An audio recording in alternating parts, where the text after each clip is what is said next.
Alam niyo po hindi normal ang closeness to a girl or boy best friend, especially if you are in a relationship na.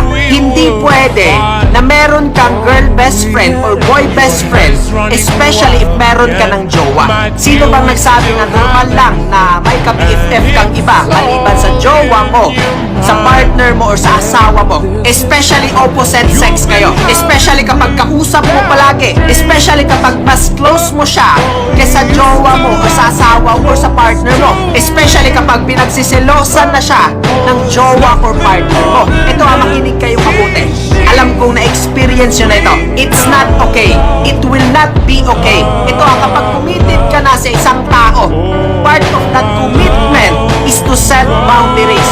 Setting boundaries is part of that commitment. It is very important for you to set boundaries to those people that surrounds you. Dapat mag-set ka ng boundaries, especially if you are in a relationship. Kasi kapag hindi ka nag-set ng boundary, palagi mo lang masasaktan yung jowa mo or yung partner mo. Yes, you need to let go of people who've been part of you. Dahil hindi lahat kaya mong i-priority at mahalin mo ng pantay. You have to choose, okay? You have to choose. It doesn't mean you need to cancel them in your life.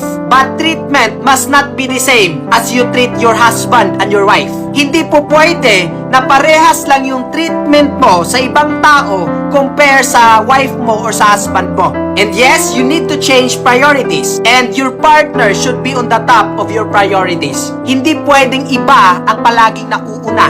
It should be your partner, okay? Another one, you need to be sensitive of your partner's feelings. Dapat sensitibo ka sa feelings ng partner mo. Kumbaga ba, hindi na kailangan sabihin sa'yo na mahal, nagsiselos ako sa taong yon, love, nasasaktan ako, please love, nasasaktan ako. And sometimes alam natin na nasasaktan na yung partner natin. But sadly, yung iba dyan, ini-ignore lang sila. Agay, ang OA mo naman, wala lang yun. Ano ka ba? Dapat wag ganon.